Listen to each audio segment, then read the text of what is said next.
एक घर, आप अगर नए घर की ओर देखें, कोई नया नया घर बनाओ तो दिखने में आपको बहुत सुंदर दिखाई देगा। आपको पता है क्यों? क्योंकि नया नया पेंट हुआ है, उसमें सारी चीजें नई नई हुई हैं। लेकिन मान लीजिए उसी नए घर में अगर अंदर सारी वायरिंग खराब है, सारी वायरिंग खराब है, तो क्या होगा? जैसे ही सूरज ढलेगा क्या होगा? आप कितना भी बटन दबा लें, घर कितना भी सुंदर हो, कितनी भी महंगी टाइलें और आपने वहां पर सामान लगाया हो, लेकिन फिर भी रहना कहां पड़ेगा? अंधकार में। आज के दिन भी कई सारे लोग ना, हम लोग क्या कर रहे हैं, हम लोग बहुत बाहर से हम लोग बहुत अच्छे हैं, सब कुछ बढ़िया है। कैसे पास्टर? सब बढ़िया चल रहा है, हमारा करियर सक्सेसफुल है, सोशल मीडिया पर भी हमारे चेहरों पर स्माइल है, व्हाट्सएप स्टेटसेस, इंस्टाग्राम स्टेटसेस, हर जगह हम मुस्कुरा रहे हैं, ठीक है। और रिलीजियस अपीयरेंस, हम धर्मी रूप से हम बड़े अच्छा दिखावा कर रहे हैं, अच्छे कपड़े पहनकर कलीसिया में आकर हाथों को उठा रहे हैं, लेकिन अंदर से हम खोखले हैं, अंदर से हमारे अंदर डर भरा हुआ है, अंदर से हम आत्मिक रीति से थक चुके हैं, अंदर से भावनात्मक रीति से हम हार मान चुके हैं, अंदर से हमारे रिश्ते खत्म हो रहे हैं। ये जो अंदर से खत्म हो रहा है, आत्मा का उंडेला जाना इसीलिए जरूरी है ताकि वो हमें अंदर से नया बनाता जाए। हालेलुया। मेरे प्रियो, बाहर से जैसा मैंने आपको बताया, आप कितने भी सुंदर दिखाई दें ये मायने नहीं रखता, लेकिन जो अच्छी और सही सुंदरता है वो अंदर से आती है।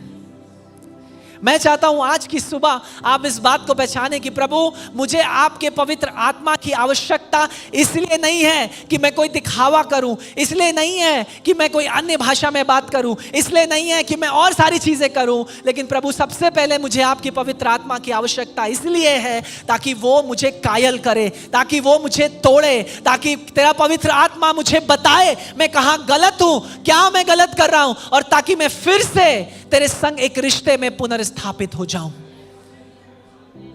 इससे पहले मैं और आप आत्मा के वरदानों में बढ़े, आपको और मुझे आत्मा के संग एक रिश्ते में बढ़ना जरूरी है। मेरे प्रियो, जिनके साथ आत्मा के साथ कोई रिश्ता नहीं है, व्यक्तिगत इनकाउंटर नहीं है, व्यक्तिगत मुठभेड़ नहीं है, उनका वो कितनी भी अन्य भाषा में बोल ले, कितने भी भविष्यवाणियां कर ले, वो सब बेकार है। क्या ये मैं कह रहा हूं? पहला कुरिन्थियों 13वां अध्याय पौलुस लिखता है, जानबूझकर लिख रहा है। आपको पता है क्यों? क्योंकि 12वें अध्याय में वो आत्मिक वरदानों की बात कर रहा है, और जानबूझकर वो 13वें अध्याय में आ जाता है और कहता है, अगर तुम अन्य अन्य भाषा में बात करो, स्वर्गदूतों की बोली बोलो, भविष्यवाणियां करो, लेकिन तुम्हारे पास प्रेम ना हो, तब तुम क्या हो? सिर्फ जीवनों में आवाज है लेकिन रिश्ता नहीं है। यीशु मसीह और पवित्र आत्मा एक व्यक्तिगत रिश्ते को चाहता है। अपने बगल वाले को हिला के बोलिए, यीशु मसीह एक व्यक्तिगत रिश्ता चाहता है। और ये आप मुस्कुरा के कह तो रहे हैं, लेकिन जितना मुस्कुरा रहे उतनी ही गंभीर बात है। उस मकान की तरह मत बन जाइएगा जिसमें सब कुछ नया और महंगा है लेकिन वायरिंग डैमेज है, कि बाहर से बहुत सुंदर हैं, सब हाथ भी उठ रहे हैं, अन्य भाषा में भी बोल रहे हैं, लेकिन अंदर से सब डैमेज है। मेरे प्रियो, हमें पवित्र आत्मा की आवश्यकता है आज की सुबह। पवित्र आत्मा का उड़ेला जाना इसलिए भी हमें चाहिए क्योंकि मानव जाति खुद को पुनर्जीवित नहीं कर सकती। आपको पता है, मैं और आप अंदरूनी रीति से हर दिन मरते हैं, और इसी अंदर के मनुष्यत्व को जीवित करने के लिए, पुनर्जीवित करने के लिए हमें पवित्र आत्मा की आवश्यकता है। योएल यहूदा के राज्य में जो भयानक रीति से जो सूखा पड़ा, उस परिस्थिति को योएल भविष्यवक्ता लिखता है। वो कहता है, प्रभु यहोवा, हमारी जो फसलें हैं वो बर्बाद हो चुकी हैं, हमारा आनंद विलाप में बदल चुका है, हमारी आराधनाएं रुक चुकी हैं, और लोग पश्चाताप कर रहे हैं, रो रहे हैं, गिड़गिड़ा रहे हैं, यहोवा अब तो दया कर। योएल इस बात को लिखता है, लेकिन वो एक चीज और बता रहा है आज की सुबह। जिस आराधना में पवित्र आत्मा नहीं है वो एक रूटीन बन जाता है। Worship becomes a routine if there is no holy spirit. जिस आराधना में पवित्र आत्मा का अभिषेक और उंडेला जाना नहीं है, वो आराधना एक रूटीन बन जाता है। यानी संडे को मैं आ रहा हूं, चर्च अटेंड कर रहा हूं, वो एक अटेंडेंस है, वो एक रूटीन है, वो एक प्रोटोकॉल बन जाता है, बस उससे बढ़कर कुछ नहीं है। वो जिस प्रार्थना में पवित्र आत्मा नहीं है, वो सिर्फ शब्द रह जाते हैं। जिस सेवा में पवित्र आत्मा नहीं है, वो सेवा परफॉर्मेंस बन जाती है। जिस मसीहत में पवित्र आत्मा नहीं है, वो जीवन रहित जीवन है। मेरे प्रिय, आज की सुबह इस बात को पहचाने। एक उदाहरण के साथ, एक नई गाड़ी आप खरीद के रख लीजिए घर में, बाहर से आप उसको डेली चमकाइए। कुछ लोगों का पुराने जो पीढ़ी है, जेंजी की बात नहीं कर रहा हूं क्योंकि जेंजी ऐसा नहीं करते, लेकिन जो पुराने लोग हैं उनके पास जो अपने सामान होते, बड़ा केयर करके उसको साफ करके हर दिन पोंछ करके वो लोग रखते हैं, ठीक है। और सारे जेंजी बाय द वे ऐसे नहीं है, कुछ लोग वो भी टेक केयर करते हैं। लेकिन मान लीजिए आपके पास एक नई गाड़ी है, आप हर दिन उसको चमका रहे हैं, लेकिन उसमें आपने कभी पेट्रोल नहीं डलवाया, क्या वो चलेगी? कितनों की गाड़ी बिना पेट्रोल के चल जाती है, धक्का मार कर चल सकती है, लेकिन कुछ ही देर तक चलेगी। हम में से कईयों के मसीह जीवन धक्का मार कर चल रहे हैं। कौन धक्का मार रहा है पता है आपको? कुछ और आपके परिवार के लोग जो अच्छे हैं, प्रार्थना में, अगुवाई में, परमेश्वर के संग गहरे रिश्ते में, वो धक्का मार रहे हैं। कलीसिया में पासवान धक्का मार रहे हैं। उसके बाद जो 2-3 अच्छे मित्र आपके जीवन में होंगे आपको इंकरेज करने के लिए, वो धक्का मार रहे हैं। लेकिन धक्का मारकर गाड़ी कुछ ही दूर और कुछ ही दिनों तक चल सकती है। इसी तरीके से कलीसिया के विषय में अगर बात करी जाए, मसीह की कलीसिया के विषय में, हमारे पास सुंदर और बड़ी बड़ी इमारतें हो सकती हैं, हमारे पास बहुत अच्छे म्यूजिशियंस हो सकते हैं, बहुत अच्छे वोकल्स यानी गाने वाले संगीतकार हो सकते हैं, हमारे पास बहुत अच्छा मीडिया का सिस्टम हो सकता है, बहुत अच्छा साउंड सिस्टम हो सकता है, बहुत अच्छे प्रचार हो सकते हैं, लेकिन अगर पवित्र आत्मा ना हो इन सारी बातों में, ये सारी चीजें खोखली हैं। याद रखिए, पवित्र आत्मा वो आग है, वो स्वर्गीय आग है जो पृथ्वी पर मौजूद यीशु मसीह की कलीसिया को चलाती है। जैसे कार में मौजूद पेट्रोल एक ईंधन है उसको चलाने के लिए, वैसे पृथ्वी पर मौजूद यीशु मसीह की कलीसिया का ईंधन उसकी पवित्र आत्मा है। मेरे प्रियो, कितना भी मैं अपने आप को पोंछ लूं, साफ कर लूं हर दिन, लेकिन अगर पवित्र आत्मा से भरा हुआ नहीं हूं, मैं नहीं चल पाऊंगा। मेरे प्रियो, धक्का मार कर नहीं, पवित्र आत्मा में चलना सीखिए, पवित्र आत्मा से भरकर उसमें दौड़ना सीखिए, क्योंकि इसी के लिए परमेश्वर ने हमें बुलाया है। पवित्र आत्मा का उंडेला जाना क्यों जरूरी है? पवित्र आत्मा का उंडेला जाना जरूरी है ताकि परमेश्वर हमें पुनर्स्थापित कर सके अपने साथ एक रिश्ते में। उसमें योएल भविष्यवक्ता लिखता है 25वें वचन में, वो कहता है, मैं आपके लिए पढ़ने जा रहा हूं, जिन वर्षों की उपज अरबक नमक टिड्डियों और यलेक और हासील ने और गाजनामक नमक टिड्डियों ने, अर्थात मेरे बड़े दल ने, जिसको मैंने तुम्हारे बीच भेजा, खा ली थी, मैं उसकी हानि भी तुम्हें भर दूंगा। यानी परमेश्वर वादा क्या कर रहा है? जब तुम मेरे संग एक रिश्ते में वापस जुड़ जाओगे, पश्चाताप के संग पुनर्स्थापित हो जाओगे, तब मैं सारी बातों को जो तुमने खोई हैं उन्हें पुनः स्थापित करूंगा। एक आत्मिक सिद्धांत यहां पर निकल कर आता है। वो आत्मिक सिद्धांत क्या है? Without repentance there is no restoration. बिना पछतावे के कोई पुनर्स्थापना नहीं है। अगर आप चाहते हैं परमेश्वर आपको पुनर्स्थापित करे, अगर आप चाहते हैं परमेश्वर आपको जहां पर आप पहले थे उसी स्थान पर वापस पहुंचाए, आपको भी परमेश्वर के साथ उस स्थान में वापस पहुंचना पड़ेगा जहां आप पहले थे। अपने लाइफ्स को एनालाइज करिए, पूछिए, प्रभु जब मैं पहला आपको जाना, आप पर विश्वास किया, जैसा प्रेम किया, जैसा वचन पढ़ता था, जैसा प्रार्थना करता था, क्या मैं आज भी वैसा कर रहा हूं? मैं कई बार अपने आप से ये पूछता हूं। ये जब गीत यहां से गाया ना इन लोगों ने, मैं लायक नहीं अर्पण, मेरे इस गीत ने, इस पंक्ति ने मुझे तोड़ दिया, क्योंकि प्रभु मैं समझा कि प्रभु मैं इस लायक ही नहीं हूं कि इस वेदी से आपके वचन, आपके कलाम को बोल सकूं। लेकिन फिर भी मेरी विनती सिर्फ इतनी है कि तू मेरी मदद कर, मुझे अनुग्रह से भर दे। मेरे प्रियो, याद रखिए, जहां सच्चा पछतावा नहीं है वहां कोई पुनर्स्थापना नहीं होगी। अगर आप चाहते हैं परमेश्वर आपके परिवार को पुनर्स्थापित करे, पछतावा करिए। पर अगर आप चाहते हैं परमेश्वर आपकी नौकरियों को पुनर्स्थापित करे, आप पछतावा करिए। अगर आप चाहते हैं परमेश्वर आपके रिश्तों को पुनर्स्थापित करे, पछतावा करिए। अगर आप चाहते हैं परमेश्वर आपकी आर्थिक और भौगोलिक परिस्थिति को पुनर्स्थापित करे, पछतावा करिए। बिना पछतावे के कोई पुनर्स्थापना नहीं है मेरे प्रियो। परमेश्वर अपनी आत्मा को उंडेलना चाहता है, सिर्फ इसलिए नहीं कि वो हमें माफ करना चाहता है, लेकिन वो माफी के साथ साथ हमें पुनर्स्थापित भी करना चाहता है। हो सकता है हम में से कुछ आज की सुबह जो यहां बैठे हैं, हमने अपने कई साल कुछ नशे में गवा दिए, अपने कई साल डर में गवा दिए, अपने कई सारे सालों को हमने कड़वाहट और जेलसी और गलत बातों को सोचने में और नकारात्मक बातों को सोचने में कई महीने कई दिन हमने ऐसे ही बेकार कर दिए। हो सकता है हम में से आज की सुबह यहाँ जो बैठे, हमने कई साल कई महीने कई दिन जो है समझौते में बिता दिए, हमने कई सारे साल आत्मिक सूखेपन में बिता दिए। लेकिन आज की सुबह परमेश्वर कहता है, तुम अगर पछतावा करने को तैयार हो तो मैं दोबारा से तुम्हें पुनर्स्थापित करने के लिए तैयार हूं। मेरे प्रियो, आज की सुबह परमेश्वर हमें पुनर्स्थापित करना चाहता है और इसीलिए वो अपनी आत्मा को उड़ेलता है। परमेश्वर कहता है, जो तुमने खोया मैं उसे पुनः स्थापित करूंगा।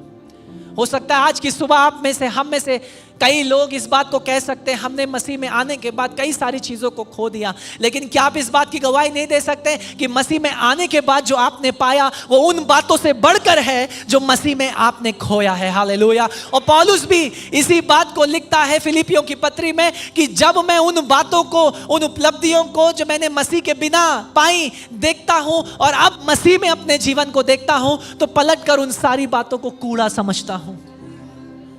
लेकिन आज भी हम में से कई सारे मसीही इसीलिए असफल हो रहे हैं क्योंकि आज भी हम कूड़ा उठाकर चलना चाहते हैं, उस कूड़े को लेकर चल रहे हैं, उस कड़वाहट को, उस डर को, उस नकारात्मक भावनाओं को, समझौते के मसीह जीवन को, आत्मिक सूखेपन को हम लेकर चल रहे हैं। लेकिन आज की सुबह मैं आपको प्रोत्साहित करूंगा, परमेश्वर आपको पुनर्स्थापित करना चाहता है। सिर्फ नाम से नहीं, काम से भी मसीह बनिए, और सिर्फ काम से नहीं, जीवन से भी मसीह बन जाइए। आपके बोलचाल में मसीह दिखना चाहिए, आपके स्वभाव में पवित्र आत्मा का स्वभाव दिखना चाहिए। मेरे प्रिय, एक उदाहरण के साथ मैं आपको समझाता हूं। पतरस, हम सब उसको जानते हैं, 3 बार उसने मसीह यीशु का इनकार किया, पब्लिकली, सार्वजनिक रूप से, सब लोगों के सामने उसने यीशु मसीह को पहचानने से इनकारा। लेकिन यही पतरस पेंतकोस्त के दिन जब पवित्र आत्मा के उडेला गया और भर गया, यही पतरस 3000 लोगों के सामने यीशु मसीह का गवाही दिया। 3000 लोगों के सामने, 3000 तो केवल बचाए गए, हजारों के सामने उसने यीशु मसीह की गवाही दी। और बाइबल बताती है उसी दिन 3000 लोगों ने पछतावा किया, तौबा किया, मन फिराया और यीशु मसीह को ग्रहण कर लिया। हालेलुया। जब पवित्र आत्मा आता है, ये वही पवित्र आत्मा, ये वही पतरस है जो एक बार सबके सामने असफल हो गया, लेकिन पवित्र आत्मा के उंडेले जाने से, भरे जाने से यही असफल व्यक्ति अब सफल हो गया यीशु मसीह में। मेरे प्रियो, इसलिए हमें पवित्र आत्मा के उंडेले जाने की जरूरत है, क्योंकि आपके अंदर आज भी कुछ डर मौजूद हैं जो मुझे नहीं दिखते, है ना। आज भी हो सकता है हम में से कुछ डर को, भविष्य का डर, करियर्स का डर, आगे क्या होगा उसका डर, बच्चों के साथ क्या होगा उसका डर, कई सारी चीज़ों को हम लेकर चल रहे हैं। लेकिन मैं आपसे कहता हूँ, जो दिन आपने डर में, नकारात्मक भावनाओं में, कड़वाहट में बिता दिए, प्रभु उनको वापस रिस्टोर करना चाहता है, पुनर्स्थापित करना चाहता है, वापस परमेश्वर की ओर लौट आए। अभी तक हमने क्यों जरूरत है पवित्र आत्मा का, हम लोग ये बातचीत कर रहे थे। लेकिन ये परमेश्वर के पवित्र आत्मा का उंडेला जाना होगा कब, है ना, ये भी तो जरूरी है।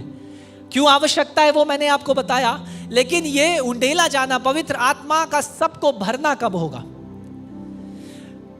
पवित्र आत्मा का उंडेला जाना तब होगा जब हम पश्चाताप करेंगे, जब आप देखेंगे योएल नबी की किताब को, उसकी पुस्तक को, दूसरे अध्याय 12 से 17 वचन में वो लोगों से कहता है तुम उपवास करो, रो, विलाप करो और प्रार्थना करो और परमेश्वर के निकट लौट आओ। रिपेंटेंस यानी पवित्र आत्मा का उंडेलना आपके जीवनों में, आपके परिवारों में और इस कलीसिया में तब होगा जब हम पश्चाताप करेंगे, माफी मांगेंगे, क्षमा मांगेंगे। और कैसे? उपवास के साथ, प्रार्थना के साथ, रोक रोक कर, बिलक बिलक कर। हन्ना की प्रार्थना अगर आपको याद हो, वो कैसे प्रार्थना किया बाइबल बताती है, उसने रो रो कर, बिलक बिलक कर रोई कि यहोवा अगर तू मुझे एक संतान देगा, मैं उसे पलट कर तेरी सेवा के लिए दे दूंगी। मेरे प्रियो, परमेश्वर अपनी आत्मा को तो उंडेलना चाहता है, लेकिन क्या कलीसिया पश्चाताप करने के लिए तैयार है? क्या मैं पश्चाताप करने के लिए तैयार हूं? आपको पता है आज के दिन, ध्यान से सुनिएगा, आज के दिन मसीही परिवारों की सबसे बड़ी कमी क्या है? आज के आधुनिक समय में, आज के आधुनिक समय में मसीही परिवारों की सबसे बड़ी कमी उनका घर, कपड़े, अच्छी नौकरियां, अच्छी पढ़ाई, ये सब नहीं है। आज के दिन मसीही परिवारों की सबसे बड़ी कमी ये है कि आज भी बहुत सारे मसीही परिवारों में वेदियां नहीं है। अब आप बोलेंगे पास्टर ये वेदी क्या चीज है? अरे भाई, जिस कमरे में आप प्रार्थना करते हैं वो स्थान आपकी वेदी है, वो स्थान आपका तंबू है जहां परमेश्वर आकर आपसे मुठभेड़ करता है। वो आपका स्टडी टेबल हो सकता है, वो आपका बेडरूम हो सकता है, वो आपका लिविंग रूम हो सकता है, वो आपका ऑफिस रूम हो सकता है जहां आप अकेले बैठे और परमेश्वर से हर दिन मुलाकात करते हो। आज भी मसीह परिवारों में वो वेदियां नहीं है। और योएल नबी कहता है यहोवा आओ, हम उपवास की घोषणा करो, पश्चाताप करो, मन फिराओ और क्या करो? रो रो कर उन वेदियों को गीला करो। उन वेदियों में ना शब्दों की आराधना नहीं चलेगी, उन वेदियों पर रोने का बलिदान चलेगा। आंसू, जब आप आंसू बहाएंगे और उन कालीनों को, उन चादरों को, उस स्थान को जब गीला कर देंगे आंसुओं से, परमेश्वर कहता है तब मैं स्वर्ग में, जो ऊपर स्वर्ग में विराजमान है, मैं पृथ्वी को हिला दूंगा। हालेलुया।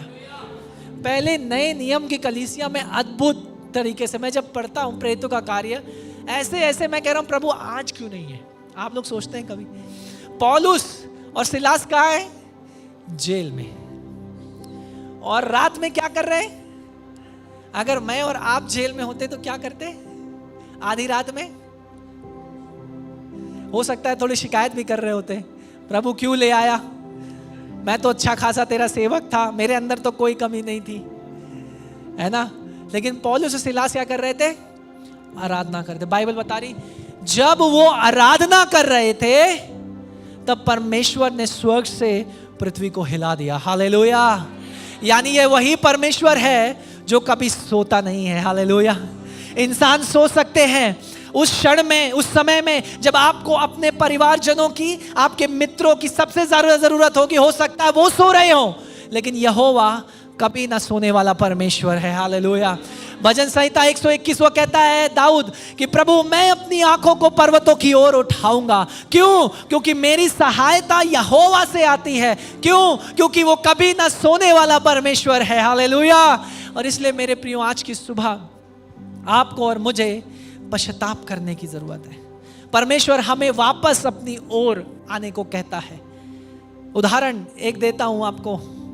मान लीजिए अगर आप बारिश को किसी जगह, बारिश के पानी को इकट्ठा करना चाहते हो, है ना? बारिश, रेन वाटर हार्वेस्टिंग करते हैं कई जगह। अब हो सकता है बहुत जल्द लखनऊ में भी ज़रूरत पड़े, क्योंकि जिस तरीके से हम लोग परमेश्वर के दी गई रिसोर्सेज का प्रयोग कर रहे हैं, उस तरीके से बहुत जल्द यहाँ भी पानी की कमी हो सकती है। तो जो रेन वाटर हार्वेस्टिंग करते हैं उसमें वो बड़ा सा कोई टैंक लगाकर बारिश के पानी को इकट्ठा करते हैं, राइट? मान लीजिए मैं आपसे कहूँ मुझे एक गिलास आप पानी, बारिश हो रही है, वो बारिश का पानी एक गिलास इकट्ठा कर दीजिए, और आप कहते हैं हाँ पास्टर मैं दूंगा, और आप गिलास को ले जाकर बाहर रखते हैं लेकिन उसे ढक देते हैं, तो पानी भरेगा? क्यों? अगर ढक्कन लगा हुआ है तो कुछ अंदर नहीं जा सकता। इसी तरीके से हमारा घमंड, हमारे पाप, कड़वाहट, ढीठपन, नकारात्मक विचार, दूसरों के प्रति जलन, ये हमारे दिलों पर एक ढक्कन बनकर लग गई है। क्योंकि जो आत्मा की बारिश अगर हमारे अंदर आना भी चाहे, हमें भरना भी चाहे, तो भी हम ढक्कन लगा करके बैठे हुए हैं और हम कह रहे हैं प्रभु हमें भर, हमें भर, हमें भर। लेकिन समस्या क्या है? अंदर ढक्कन लगा रखा है अंदर। इसीलिए पश्चाताप करने की जरूरत है। पश्चाताप क्या करता है? पश्चाताप हमारे हृदयों के इन ढक्कनों को, इस बंद हृदय को परमेश्वर के आत्मा के लिए खोलता है। जब आप पश्चाताप करते, आंसुओं के संग, उपवास के संग, रो रो कर, विलाप के संग जब आप परमेश्वर के निकट आते हैं, तब परमेश्वर हमारे दिलों पर जो कठोर ढक्कन लगे हुए हैं, घमंड के, पाप के, कड़वाहट के, जलन के या किसी भी नकारात्मक भावना के, पवित्र परमेश्वर उन रुकावटों को हटाकर हमारे हृदयों को पवित्र आत्मा के ग्रहण करने के लिए तैयार करता है। मेरे प्रियो, आज की सुबह कौन सी बातें आप अपने दिल में लेकर चल रहे हैं? कौन सी बातें आप लेकर के चल रहे हैं? मैंने एक बहुत ही क्लासिक स्टेटमेंट सुना है। क्लासिक स्टेटमेंट पता है क्या है? मैंने कहा अरे आप उनको माफ कर दीजिए। बाय द वे ये स्टेटमेंट मैं खुद भी बोलता था कई साल पहले तक। मैं क्या बोलता था, मैं अपना ही उदाहरण देता हूँ आपको। तो किसी ने मुझसे बोला अरे महेंद्र उसको माफ कर दो। मैंने कहा मैंने माफ कर दिया है, मैं अपना उदाहरण आपको दे रहा हूँ, लेकिन मैं भूलूंगा नहीं उसने जो मेरे साथ किया है। Classic statement. तो मैं क्या कह रहा हूं? मैं इनडायरेक्टली क्या कह रहा हूं? प्रभु मुझे आत्मा से भर दे, लेकिन मैं उसको माफ नहीं, मैं भूलूंगा नहीं। तो आपको लगता है आत्मा आपको भरेगा? वो बताएं, परमेश्वर को कई साल पहले मुझको इनकाउंटर करना पड़ा, मुझे तोड़ना पड़ा। ये जो तू कह रहा है ये गलत है, ये कलाम के विरुद्ध है कि मैं माफ तो कर दिया लेकिन मैं भुलाऊंगा नहीं। पहले आप भुलाएंगे तभी तो माफ कर पाएंगे, वरना वो बार बार आकर आपको उस व्यक्ति के प्रति कड़वाहट में लेकर के जाएगा। मेरे प्रियो, आज की सुबह भी हम में से कई सारे लोग कुछ कड़वाहट को लेकर चल रहे हैं। हो सकता है किस बात का हमें कुछ घमंड हो, गर्व करते हैं हम, we are very prideful about it. Bible बताती है यीशु मसीह को छोड़ किसी और बात पर हम घमंड ही नहीं कर सकते। और वो ये यीशु मसीह पर भी क्या घमंड करें? ये भी हमें योग्यता के अनुसार नहीं, उसने अपनी विश्वास योग्यता से दिया है। लायक तो थे नहीं, हम लोग नालायक थे, सही कह रहा हूं ना? तो फिर भी हमारी नालायकी में उसने अनुग्रह दिया हमें। लेकिन फिर भी हम उस कड़वाहट को, छुपे हुए पापों को, घमंड को, ढीठपन को अपने अंदर लेकर चल रहे हैं। नकारात्मक भावनाओं को, डरों को, लोगों के प्रति एक गलत धारणा को। अरे भाई, अगर आपको किसी से प्रॉब्लम है, डायरेक्ट जाकर बात करो ना यार। अगर आपको मुझसे समस्या है, मैंने कुछ बात गलत कह दी जो आपको सही नहीं लगी, कम टू मी। और अगर मैं आत्मा से भरा हुआ होऊंगा तो मैं उसे बड़ा पॉजिटिवली लूंगा। तब आपको पता चल जाएगा कि मैं आत्मा से भरा हूं या नहीं, राइट? अब पॉजिटिवली लूंगा मैं उस चीज को। अगर मेरे अंदर कोई कमी, उसको जाकर दूसरे में जो आप बात कर रहे हैं, तो क्या हो रहा है पता आपको? आप ढक्कन लगा रहे हैं पवित्र आत्मा को आपके हृदय में आने से रोकना है। मेरे प्रियो, आज के सुबह उस ना माफ करने की भावना को हृदय से निकालिए। उस ना भुलाने की, उन जो बातें आपके साथ हो चुकी उनको भुलाइए, तभी आप आत्मा से भरे जाएंगे और आत्मा में आगे बढ़ पाएंगे। और ये पश्चाताप हमारे हृदयों को आत्मा को ग्रहण करने के लिए खोलता है। मेरे प्रियो, योएल नबी कहता है ये परमेश्वर की आत्मा का उंडेला जाना उसके समय में होगा। वो क्या कहता है? I will pour out my spirit, मैं अपनी आत्मा को उंडेलूंगा। यानी ये उंडेलना किसके हाथ में है? आत्मा के हाथ में, यानी परमेश्वर के हाथ में है ना। आप बोलिए हाँ या ना, तो बोलिए। आत्मा का उंडेला जाना आपके जीवन में, आपके परिवार में किसके ऊपर निर्भर करता है? तो मैं बोलूंगा कि एक स्पेशल सभा में रख रहा हूं, अनॉइंटिंग सभा। कौन कौन आएगा हाथ रखवा कर आत्मा लेने के लिए? अच्छा, मैं डाउटफुल नहीं हूं, जब प्रचारकों को या अगुवों को कई बार लीड करता है और वो पवित्र आत्मा की गाइडेंस में हाथ रख करके प्रार्थना करते हैं, मैं उसके विरुद्ध कुछ नहीं कह रहा हूं। लेकिन एक तमाशा बना दिया है पवित्र आत्मा का लोगों ने। पवित्र आत्मा का तमाशा आपने देखा होगा, मैं किसी का नाम नहीं लूंगा, पानी लेकर पवित्र आत्मा आ रहा है, राइट? और किसी ने, मैं 3 तक गिनूंगा पवित्र आत्मा आएगा, 1 2 3 सब गिर गए। ये क्या नॉनसेंस है? ये क्या मूर्खता है। और मसीह लोग खड़े भी हैं वहां। इसीलिए आप अगर मसीह पर विश्वास करते तो पहले जानिए कि उसके सिद्धांत, उसकी डॉक्ट्रिन्स, उसका वचन क्या कह रहा है। अंधा विश्वास सिर्फ मसीह पे करिए और उसके कलाम पर, किसी और पर मत करिए। इसलिए आज की सुबह ये बड़ा दर्दनाक बात है कि पवित्र आत्मा खुद कह रहा है, यहोवा कह रहा है मैं आत्मा को उंडेलूंगा। लेकिन कई स्थानों पर, कई जगहों पर ये आत्मा का उंडेला जाना लोगों ने उत्तरदायित्व उठा लिया है। और इसीलिए वहां पर आपको बड़ी बड़ी भीड़ तो दिखाई देगी, बड़े बड़े लोगों का, बड़ी बड़ी लंबी लंबी कतारें तो दिखाई देंगी, लेकिन पछतावा नहीं दिखाई देगा। पापों के प्रति कन्फ्रंटेशन, पापों के प्रति कायल किया जाना नहीं दिखाई देगा। सब कुछ हाँ और आमीन सुनाई देगा आपको। सारा वीजा कनाडा का हाँ हो जाएगा, यूएस का वीजा हाँ हो जाएगा। पास्टर मैं जेल में हूं, मुझे बाहर निकालना है, हाँ हो जाएगा। भाई गए क्यों हो? वो डील नहीं हो रहा है, समझ रहे हैं? मेरे को अभी एकदम से डेटरिच बॉनहोफर की एक बहुत अच्छी बात याद आई। कभी आपको समय मिलेगा तो उनको पढ़िए, बहुत अच्छे लेखक है डेटरिच बॉनहोफर। और डेटरिच बॉनहोफर जर्मन स्कॉलर इस प्रकार लिखते हैं, व्हाट इज चीप ग्रेस? सस्ता अनुग्रह क्या है? What is cheap grace? Cheap grace is this, his definition, justification of the sinner without the justification of sin. यानी आप पापी को तो कह रहे हैं हाँ खुदा ने तुझे माफ कर दिया है, लेकिन जो पाप है उसके संग कोई डीलिंग हुआ ही नहीं है, कोई पछतावा हुआ ही नहीं है। वो है सस्ता अनुग्रह जो बाजारों में बिक रहा है आज के दिन, और उस अनुग्रह को आपको खरीदने की जरूरत नहीं है। राइट? जो अनुग्रह हमें मिला है वो सिर्फ खुदा से मिला है, किसी इंसान से नहीं मिला है, और उसकी चंगाई मुफ्त में उपलब्ध है। हालेलुया। कोई आपसे पैसा मांगे हाथ रखने का तो समझ जाइए इस व्यक्ति से पहले ही बच के रहना है। कोई आपसे कहे हाँ मैं तेरे वीजा के लिए प्रार्थना करूंगा, इतना पैसा भेजो, तो आप समझ जाना ये कलाम के आधार पर नहीं है। मेरे प्रियो, आज के दिन बड़ा दुख है मुझे ये कहते हुए, एक तमाशा हमने पवित्र आत्मा का बना दिया है। मुझे बहुत पसंद आया जब सीनियर पास्टर ने वो बात 2 संडे पहले बोली। देखिए मुझे आज भी उनका प्रचार याद है। वो बोले कि पहली सदी में जब पवित्र आत्मा आता था नए नियम की कलीसिया में तो स्थान हिल जाते थे, और आज जब पवित्र आत्मा आता है तो लोग हिलते हैं, स्थान वैसा ही रहता है। सही कह रहा हूं? सब होता है, गाने होते हैं, लोगों का हिलना होता है, सब होता है, लेकिन दिल नहीं हिलता किसी का। ये क्यों नहीं हिल रहा है? हाथ हिल रहे हैं, ठीक है। मैं भी पेंटेकोस्ट का विश्वासी, असेंबलीज ऑफ गॉड का पास्टर हूं, ऑर्डेन्ड पास्टर हूं, तो हम भी स्पीकिंग इन टंग्स, अन्य भाषा में बोलने में मेरा बहुत विश्वास है और मैं खुद बोलता हूं। लेकिन क्या सिर्फ पवित्र आत्मा इसीलिए है? प्रेतों का कार्य 2 अध्याय, तुम प्रतीक्षा करो। क्यों? क्योंकि मैं अपनी आत्मा को तुम्हारे ऊपर उड़ेलूंगा, और जब आत्मा आएगा तो तुम चिन्ह और चमत्कार करोगे। ऐसा बोला है। जब आत्मा आएगा तो तुम भविष्यवाणियां करोगे।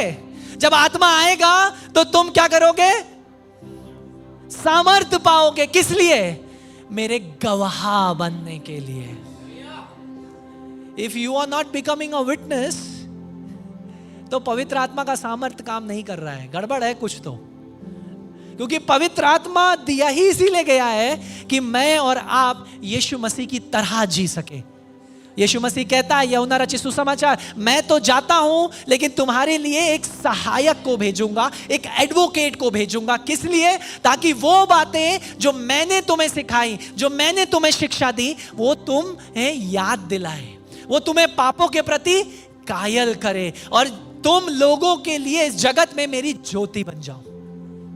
मेरे प्रियो, हम पवित्र आत्मा का तमाशा ना बनाए, तमाशा ना बनाए। पवित्र आत्मा तीसरा व्यक्तित्व है उस त्रिएक परमेश्वर में। जब आप उसका अनादर करते हैं, आप परमेश्वर का अनादर कर रहे हैं। याद रखिए, मैं अन्य भाषा बोलने के विरोध में नहीं हूं, भविष्यवाणियां करने के विरोध मैं खुद करता हूं, और मैं चाहता हूं कि सब करें। लेकिन पौलुस कहता है जो अन्य भाषा में बात करे और पब्लिकली कर रहे हैं तो उसका अनुवाद होना भी जरूरी है, वरना आपके लिए क्या फायदा मैं अन्य भाषा में बात कर रहा हूं तो। हाँ, अन्य भाषा अगर मैं पर्सनल अपनी व्यक्तिगत प्रार्थना में कर रहा हूं तो वो मेरा और परमेश्वर के बीच का बात है। लेकिन जब मैं आज की सुबह अगर यहाँ कुछ भेद की बातें बोलूं और उसका अनुवाद ना हो तो वो आपके लिए पता नहीं ऐसा होगा कि पास्टर ने तो कुछ बोल दिया आत्मा में। समझ रहे हैं? आज की सुबह मैं आपको इनकरेज करूंगा, कि पवित्र आत्मा परमेश्वर अपने समय पर भेजता है, अपने अनुसार भेजता है, किसी मनुष्य के द्वारा नहीं। किसी मनुष्य का वो प्रयोग कर सकता है फॉर श्योर, हाँ, लेकिन समय उसका होगा और देने वाला भी वही होगा, लेकिन जरिया एक मनुष्य जरूर हो सकता है। उदाहरण, क्या किसान बारिश बना सकता है? कोई किसान ऐसा है, लेकिन आजकल मैंने सुना है वो आर्टिफिशियल रेन बना दे रहे हैं। देखिए कहां तक इंटेलिजेंस पहुंच गया है। अंत के दिनों में ज्ञान बढ़ता जाएगा। ओके, तो लेकिन फार्मर क्या कर सकता है? एक किसान क्या कर सकता है? जमीन को, भूमि को तैयार कर सकता है। वैसे ही आपको और मुझे, क्या मैं और आप पवित्र आत्मा बना सकते हैं? We can not. हम, ये कोई लैब में बनने वाला सामान नहीं है ना, जिसको आपने 2 सल्फर डाला और 2 जिंक के मॉलिक्यूल्स डाले और तैयार हो गया पवित्र आत्मा, नहीं ना। लेकिन हम क्या कर सकते हैं? अपने आप को पवित्र आत्मा के भरे जाने के लिए तैयार कर सकते हैं। और उस तैयारी में हमें क्या करना है? वी हैव टू प्रे, हमें प्रार्थना करना है। वी हैव टू रिपेंट, हमें पछतावा करना है, मन फिराना है। हमें परमेश्वर को प्रतिदिन निहारना है और हमें उसके प्रति भूखे होना है। लेकिन याद रखिए, पवित्र आत्मा देगा कौन? परमेश्वर, यहोवा। मेरे प्रियो, वो कहता है और उन दिनों में मैं अपनी आत्मा के, वो कौन से दिन है आपको पता है? प्रेतों का कार्य 2 अध्याय। उन दिनों में वो भविष्यवाणियां जो योएल भविष्यवक्ता ने 2 अध्याय 28वें वचन में करी, वो प्रेतों का कार्य 2 अध्याय में जाकर पूरी हुई, जहां पर आप देखते हो कि 120 लोग ऊपर कोठरी में बैठे हैं और वो कहता है उन दिनों में मैं अपनी आत्मा को क्या करूंगा? सब पर उण्डेलूंगा। प्रोफेसी कहां पूरी हुई? कई हजारों साल बाद जाकर प्रेतों के कार्य में, पहली सदी की कलीसिया में। और वही भविष्यवाणी एक बार फिर से इस कलीसिया में भी पूरी हो सकती है। हालेलुया। उन दिनों में, वो दिन आज के दिन है मेरे प्रियो। लेकिन वो कब होगा? जब मैं और आप पश्चाताप के साथ परमेश्वर के मुख को निहारेंगे और उससे प्रार्थना करेंगे, भूखे हो जाएंगे उसकी उपस्थिति के लिए। वो अपने आत्मा को हमारे बीच में उण्डेलेगा। हम लोग आत्मा के युग में जी रहे हैं। बाय द वे, ये मत सोचेगा आत्मा का काम खत्म हो चुका है। हम लोग आत्मा के समय में जी रहे हैं। The church today is not waiting for the spirit. हम लोग आत्मा का इंतजार नहीं कर रहे हैं उन दिनों की तरह, पहली सदी की कलीसिया, कि आत्मा आएगा आएगा आएगा। नहीं, हम आत्मा के समय में जी रहे हैं और आत्मा हमारे लिए उपलब्ध है। लेकिन समस्या, सवाल यह है, क्या हम आत्मा को ग्रहण करने के लिए तैयार हैं? जब ये आत्मा आएगा, अंतिम बात मैं कहकर समाप्त करना चाहता हूं, जब आत्मा आएगा तब क्या होगा? क्यों आत्मा आना चाहिए? किस लिए जरूरत है? कब आएगा? और जब आएगा तो क्या होगा? योएल नबी की पुस्तक में लिखा है, हर जाति पर, हर प्राणी पर मैं अपनी आत्मा को उण्डेलूंगा। राइट? इसमें लिखा है तेरे बेटे और बेटियां भविष्यवाणियां करेंगे। राइट? इसका मतलब क्या है? पेंतेकोस्त से पहले चेले कहां थे? डर के मारे एक कमरे में खुद को बंद कर रखा था। लेकिन जब आत्मा उनके ऊपर आया तब क्या हुआ? अचानक से यही डरे हुए लोगों ने क्या किया? पब्लिक में जाकर प्रचार करना शुरू किया और जो बीमार थे उनको चंगा किया। और क्या किया? यहीं तक सीमित नहीं हुए, रोमी साम्राज्य के अधिकारियों का भी आमना सामना किया। पौलुस ने कहा, अरे भाई, मैं कैसर के विरुद्ध विश्वास योग्य रहूं या अपने परमेश्वर के? पतरस कह रहा है, तुम बताओ क्या बात अच्छी है, परमेश्वर का सुनना कि तुम्हारी सुनना? ये लोग, यही पतरस जो 3 बार यीशु को नकारा, 3 बार इनकार कर दिया, अब कह रहा है मैं तुम्हारी नहीं, मैं अपने यहोवा की सुनूंगा, अपने परमेश्वर की सुनूंगा। यही अंतर पवित्र आत्मा लेकर के आता है मेरे प्रियो। सोचिए, आज की सुबह ये लाइट्स यहां पर है, अब इसमें से आप लाइट को हटा दीजिए, कितना भी बड़ा बल्ब आप लगा दीजिए, बिना ऊर्जा के, बिना सामर्थ्य के, बिना ऊर्जा के, बिना इलेक्ट्रिसिटी के, आप मान लीजिए 4000 वॉट का बल्ब लगा दे, क्या वो जलेगा? बल्ब तो लगा है, क्यों नहीं जल रहा है? क्योंकि जब सामर्थ्य आता है ना, तब चीजें बदलती है। जब ऊर्जा उसके अंदर दौड़ती है, इलेक्ट्रिसिटी जब आती है, तब चीजें बदलती है। वैसे ही आप कितने भी बड़े और प्रभावशाली व्यक्ति क्यों ना हो, जब तक आत्मा आपके अंदर नहीं आएगा, सामर्थ्य से आप नहीं भरे जाएंगे, कुछ नहीं होगा। हालेलुया। और मान लीजिए आप दिखने में डील डॉल में कितने भी छोटे क्यों ना हो, दाऊद की तरह, लेकिन अगर आत्मा से भरे हुए होंगे तो अपने से 8 गुना 9 गुणे बड़े व्यक्ति को भी, गोलायत को भी आप विश्वास से गिरा देंगे। हालेलुया। आत्मा का भरना इस अंतर को लाता है मेरे प्रियो। जब ये आत्मा का उंडेला जाना होगा तब सारे बंधन टूट जाएंगे। क्या लिखा है? मैं बेटे बेटियों पर, जवान पर, बूढ़ों पर, और एक गीत हमने ये भी गाया ना अभी सुबह के दिन की, ना यूनानी ना कोई यहूदी, यही तो बात, हर प्राणी पर मैं अपनी आत्मा को बुनेलूंगा, ना तो कोई नर ना तो कोई नारी। ये एक क्रांतिकारी स्टेटमेंट है, भविष्यवाणी है योएल भविष्यवक्ता के द्वारा। यानी इसका मतलब क्या है? आत्मा उम्र को नहीं देखता है ना। दाऊद 13 साल का बच्चा हो सकता है लेकिन आत्मा से भरा हुआ था, और साउल 45 साल का व्यक्ति हो सकता है और आत्मा के बिना काम करने वाला हो सकता है। So age is not a guarantee of spiritual maturity. आपकी उम्र आत्मिक रीति से आप कितने परिपक्व हैं इस बात को साबित नहीं करती। कई बार एक बच्चा दाऊद की तरह आत्मा में ज्यादा परिपक्व होगा एक बड़े से। तो लेकिन आज की सुबह मैं आपको याद दिला दूं, पवित्र आत्मा उम्र देखकर नहीं आता, पवित्र आत्मा हमारा जेंडर देखकर नहीं आता, पवित्र आत्मा हमारा स्टेटस, समाज में हमारी उपाधि क्या है ये देखकर नहीं आता, पवित्र आत्मा हमारी शैक्षिक योग्यताओं को देखकर नहीं आता, पवित्र आत्मा हमारे बैकग्राउंड को देखकर नहीं आता, मैं कैसे बैकग्राउंड से आ रहा हूं, लेकिन वो सब पर आता है, सारी जातियों पर आता है, सब प्राणियों पर आता है जो उसे लेने के लिए और ग्रहण करने के लिए तैयार है। हालेलुया। जब बारिश होती है, वो बाइबल क्या बताता है, सुबोधेश्वर की किताब, वो धर्मी और अधर्मी दोनों सबको बारिश देता है। तो जब बारिश होती है सारी भूमि पर गिरता है, कुछ प्लांट्स के ऊपर, कुछ पौधों को परमेश्वर ये नहीं कहता ये पौधों ने या इन लोगों ने मेरी बात नहीं मानी तो मैं इन पे बारिश नहीं करूंगा, है ना। धर्मी अधर्मी सब पे, नेचुरल लॉ, स्वाभाविक कानून है परमेश्वर का। जब पवित्र आत्मा आता है, पवित्र आत्मा सबको शामिल करने के लिए तैयार है, अपने आप को पवित्र आत्मा अपने आप को देने के लिए तैयार है हमें, उन सबको जो उसे लेने के लिए तैयार है मेरे प्रियो। तो छोटे बच्चे इतने भी छोटे नहीं है कि वो एक बेदारी को ना ग्रहण कर सकें, जवान इतने भी जवान नहीं है कि वो एक बेदारी का भाग ना बन सकें, वृद्ध या बूढ़े इतने भी बूढ़े नहीं है कि वो एक जागृति का भाग ना बन सकें। आज की सुबह मेरे प्रियो, हम सबको पवित्र आत्मा की इस जागृति में भाग होने के लिए बुलाया गया है। जब पवित्र आत्मा आएगा तब वो हमारे आत्मिक दर्शन को खोल देगा। उसमें क्या लिखा है? तुम्हारे पुराने दर्शनों और सपनों को देखेंगे। जब पवित्र आत्मा आता है तो वो हमारे आत्मिक दर्शन को होता है। नीति वचन का एक भाग बताता है, my people get destroyed because of the lack of vision. मेरे लोग नाश होते हैं क्योंकि उनके पास दर्शन नहीं है। यू कैन हैव आईज, आप शारीरिक रूप से देख सकते हैं, लेकिन अगर आपके पास दर्शन नहीं, आप फिर भी अंधे हैं। और आपके पास आंखें ना हो, लेकिन फिर भी अगर आपके पास एक आत्मिक दर्शन है, आप देख सकते हैं। हालेलुया। जब पवित्र आत्मा आता है वो हमारे आत्मिक दर्शन को खोलता है, वो हमारे उद्देश्यों को खोलता है, वो हमारी बुलाहट को खोलता है और हमें परमेश्वर के प्रति संवेदनशील बनाता है। ये इसी समान है, मान लीजिए कोहरे में आप कार चला रहे हैं और आगे जो है, आपने देखा है जब कोहरे में कार चला रहे होंगे तो एकदम से जो विंड स्क्रीन है उसके ऊपर भाप जैसा जम जाएगा, तो आप क्या करेंगे?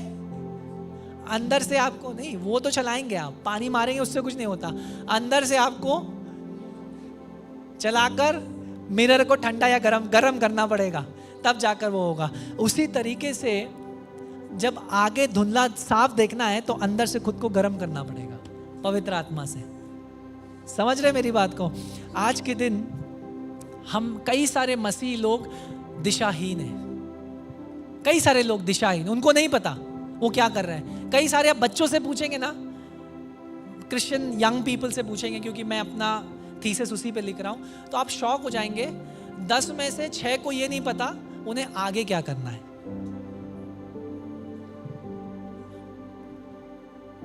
10 में से 6 को ये नहीं पता आगे क्या करना है 12th के बाद। उनकी गलती नहीं है, it is our task to career counsel them, talk to them, उनसे बातचीत करें, उन्हें सिखाएं, राइट? नहीं पता। तो आज के दिन कई सारे लोग ना दिशाहीन हैं। वो लोग एक्टिव बहुत हैं, मसीह होते हुए हम सब एक्टिव बहुत हैं, लेकिन एम्प्टी भी बहुत है, खाली भी बहुत है। हम लोग मसीह होते हुए सक्सेसफुल, सफल बहुत है, लेकिन आत्मिक रीति से अंधे भी बहुत है। Right? The spirit restores a spiritual vision. पवित्र आत्मा जब आता है हमारी आत्मिक आंखों को खोलता है, हमारे आत्मिक दर्शन को खोलता है। और पवित्र आत्मा जब आता है क्या होता है पता है आपको? वो उद्धार को लेकर के आता है। जोएल की प्रोफेसी क्या है? योएल की प्रोफेसी क्या है? Everyone who calls on the name of the Lord shall be saved. जो कोई यहोवा के नाम को पुकारेगा वो बचा लिया जाएगा। हालेलुया।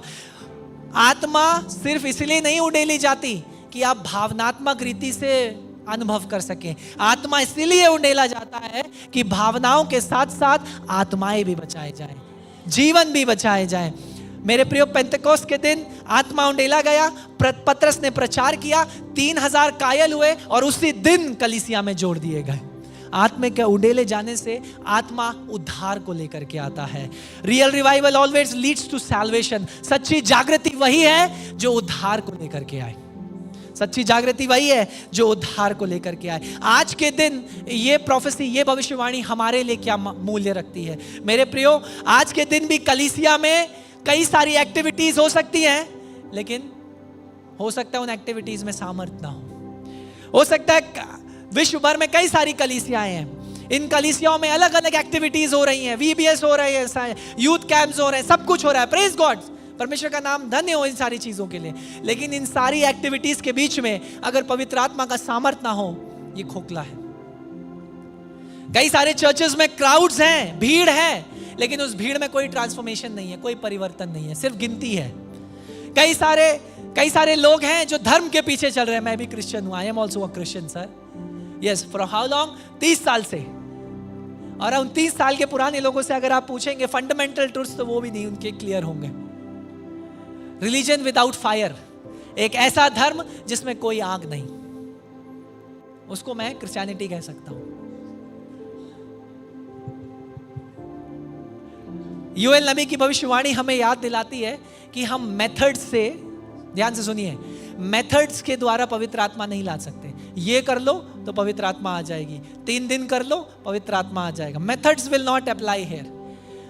आंसर, उत्तर ये है, the spirit of God will come. परमेश्वर का आत्मा आएगा कब? जब पश्चाताप होगा, जब उसके लोग उसके लिए भूखे होंगे, जब उसके लोग अपने आप को संपूर्ण रीति से उसे समर्पित करेंगे, जब उसके लोग प्रार्थना करेंगे, लौ लगाकर, रो रो कर, बिलक बिलक कर, रो कर प्रार्थना करेंगे और एक आस लगाकर बैठेंगे, यहोवा फिर से वो आग बरसा दे, फिर से वो अभिषेक कर दे। Revival begins when heart turns to God. जागृति शुरू होती है जब हमारे हृदय परमेश्वर की ओर मुड़ जाते हैं। मैं एक कहानी के संग समाप्त करना चाहता हूं आज की सुबह। क्योंकि हम सब है ना, जिस पृष्ठभूमि में रह रहे हैं वहाँ कहानियों का बड़ा मूल्य है। और हो सकता है आपको प्रचार याद ना रहे, लेकिन आपको ये कहानी ज़रूर याद रहेगी, है ना। तो ध्यान से सुनिए, कहानी ये आपको देने जा रहा हूँ। बहुत समय की एक पहले की बात है। एक गांव था, एक बहुत बड़ा गांव था, और उस गांव को पानी देने के लिए एक ही कुआं था, और उस कुएं में बहुत मीठा और बहुत साफ सुथरा पानी आता था। तो कई सालों तक लोग, क्योंकि उसमें पानी से भरा हुआ था वो, तो लोग उससे हर दिन पानी भरने जाते थे। बच्चे उस कुएं के इर्द गिर्द खेलते थे, और लोग डेली वहाँ से पानी लेकर जाना और पानी वहाँ से काट कर खेतों में ले जाना, सारी चीज़ें होती थी। लेकिन धीरे धीरे क्या हुआ, गांव जो है शहर में बदलता गया, है ना। होता है ना, गांव शहर में बदल जाते हैं। हजरतगंज भी एक समय में जब पास्टर आए थे, पूछेगा क्या है हालत है, 56 साल पहले ये इलाका ऐसा नहीं था। पास्टर आपको बताएंगे, ये जंगल था ऑलमोस्ट। तो धीरे धीरे क्या हुआ, डेवलपमेंट शुरू हुआ, गांव शहर बनता चला गया, और लोग उस कुएं के विषय में भूल गए। अब जब डेवलपमेंट हुआ तो क्या हुआ, लोगों ने क्या किया, बोरवेल खुदवा लिया अपने अपने घरों में, है ना, अपने अपने घरों में समरसेबल लगवा लिया, तो कुएं के विषय में सब भूल गए। तो कुएं के साथ क्या हुआ, कुएं में ना मिट्टी पड़ गई, कीचड़ पड़ गया, काएं जम गई, और इस तरीके से कुआं बंद हो गया, और जो रस्सियां वहां पर लटकी थी वो भी सड़ गई, और क्योंकि लोगों ने वहां से पानी लाना कई सालों तक बंद कर दिया। लेकिन क्या हुआ, अचानक से उस गांव में जो धीरे धीरे डेवलप हो रहा था, सूखा पड़ा, सारे बोरवेल सूख गए, जितने फसलें थी खराब हो गई, जानवर थे वो कमजोर पड़ने लगे, और जो परिवार थे वो पानी के लिए तरसने लगे। पानी कहाँ से लाएं, सब तो सूख गया। और जो गांव के लोग थे उन्होंने एक दूसरे पर आरोप लगाना शुरू कर दिया, ये ना तुम्हारी वजह से आया है, ये सूखा तुम्हारी वजह से आया। किसी ने कहा नहीं मौसम ही ऐसा है, किसी ने आरोप लगाया सरकार की गलती है, किसी ने कहा मिट्टी में कमी है। सब एक दूसरे पर आरोप लगाने लगे। लेकिन सच्ची समस्या क्या थी? वो जिस सोते से या जिस स्रोत से उनको पानी मिल सकता था वहां जाना उन्होंने बंद कर दिया था। एक दिन अचानक से एक बूढ़े दादाजी ने बोला, अरे भाई तुम लोगों को याद है कई साल पहले हमारे गांव में एक कुआं हुआ करता था, क्यों नहीं हम उस कुएं के पास जाकर देखें, वो तो पानी से हमेशा भरा रहता था। ठीक है, तो उन लोगों ने क्या कहा, हाँ भाई अब तो कोई और चारा ही नहीं है तो पानी के पास जाना पड़ेगा। तो उन्होंने कुएं को जब देखा तो वो कुआं अभी भी पानी से भरा हुआ था, पानी खत्म नहीं हुआ था। समस्या क्या थी? लोगों ने सिर्फ उससे भरना बंद कर दिया था। तो उन लोगों ने क्या किया, वो सब गांव के लोग एक साथ आए, उन्होंने कुएं की मिट्टी हटाई, धूल हटाई, सफाई करी और फिर से पानी भरना शुरू किया। और धीरे धीरे जब पुराना पानी हटाकर नया पानी आया तो फिर से कुआं पानी देने लगा, उसमें पानी खत्म नहीं हुआ और फिर से ताज़ा पानी वहां बहने लगा और पूरा गांव जीवन में वापस लौट आया। हम में से कई सारे विश्वासी आज के दिन आत्मिक रीति से प्यासे हैं, लेकिन याद रखिए हम प्यासे हैं इसका मतलब ये नहीं है परमेश्वर खाली है या सूखा पड़ा हुआ है। हम खाली इसलिए हैं क्योंकि हमने परमेश्वर के पास जाना छोड़ दिया है, उससे भरना छोड़ दिया है। यूहन्ना रचित सुसमाचार 4 अध्याय, यीशु मसीह सामरी स्त्री से कहता है, अगर तुझे पता होता या जान लेती तो किससे बात कर रही है तो तू उससे जीवन का जल मांगती और जो जल मैं तुझे दूंगा तू पीती, तू कभी प्यासी ना होती। अगर आप अपने आत्मिक जीवन में खाली महसूस कर रहे हैं, सूखा महसूस कर रहे हैं, खोखला महसूस कर रहे हैं, अगर आप अपने प्रार्थना के जीवन को प्रार्थना नहीं कर पाते हैं, ड्राई सूखा हुआ महसूस कर रहे हैं, तो इसमें परमेश्वर की गलती नहीं है। परमेश्वर के पास बहुतायत से वो आत्मिक जल उपलब्ध है, वापस उसकी ओर भरने के लिए जाइए। पवित्र आत्मा ने बहना बंद नहीं किया है, स्वर्ग में कोई सूखा नहीं पड़ा है, परमेश्वर ने अपने वादे को अपने लोगों से नहीं लिया है। समस्या ये नहीं है कि पानी खत्म हो गया है, समस्या ये है कि भूख खत्म हो गई है, प्यास खत्म हो गई है। समझ रहे? समस्या ये नहीं है कि पवित्र आत्मा कम पड़ गया है, समस्या ये है उसकी कलीसिया में पवित्र आत्मा के प्रति भूख खत्म हो चुकी है, वो प्यास खत्म हो चुकी है। तो योएल भविष्यवक्ता हमें आज की सुबह याद दिला रहा है, आओ हम परमेश्वर की ओर लौट चलें, अपने दिलों को फाड़ें और उसको पश्चाताप के संग पुकारने की ओर लौट चलें। और तब परमेश्वर यहोवा कहता है, मैं अपनी आत्मा को तुम पर उंडेलूंगा। तो कलीसिया आइए हम फिर से प्रार्थना करें, सब लोग एक साथ मिलकर, जब ये 21 तारीख तक प्रार्थना का समय हम लोग का चल रहा है, एक साथ प्रार्थना करें, एक साथ भूख और प्यास के संग, क्योंकि स्वर्ग में किसी भी प्रकार का अकाल नहीं पड़ा है, सूखा नहीं पड़ा है, स्वर्ग में बहुत तायत से पवित्र आत्मा उपलब्ध है। अब ये आपके और मेरे ऊपर है, कौन कौन भरना चाहता है, कौन कौन प्यासा है। मैं प्रिय होने दे हम अपने सूखे हुए दिलों को खोलें और परमेश्वर को पुकारें, और होने दे परमेश्वर का ये आत्मा उतर कर हमारे जीवनों को भर दे। आमीन। कि योएल हमें याद दिला रहा है अपनी भविष्यवाणी में कि परमेश्वर के राज्य में, उसके स्वर्ग में कोई सूखा नहीं पड़ा है। हम सूखे इसलिए हैं क्योंकि हम उस पानी के सोते के नजदीक नहीं जा रहे, उस कुएं से नहीं भर रहे जो हमारे लिए खुला हुआ है, और वो खुद पवित्र आत्मा है। हालेलुया। हम प्रार्थना करें, प्रभु मुझे अपनी आत्मा से भर दे। और याद रखिए, आत्मा से भरना सिर्फ अन्य भाषा या वरदान के विषय में नहीं है, लेकिन आत्मा से भरना उसके फलों को प्रकट करना भी है, उस मसीह जीवन को जीना भी है। क्या फायदा जब सारे वरदान कलीसिया में हो? कुरिन्थ की कलीसिया में सारे वरदान थे, लेकिन सारी समस्याएं भी उसी कलीसिया में मौजूद थी। मेरे प्रियो, क्या फायदा उन वरदानों का जब आत्मा का फल हमारे जीवनों में ना दिखाई दे। आज की सुबह हम प्रार्थना करें, प्रभु अपनी आत्मा से मुझे भर दे।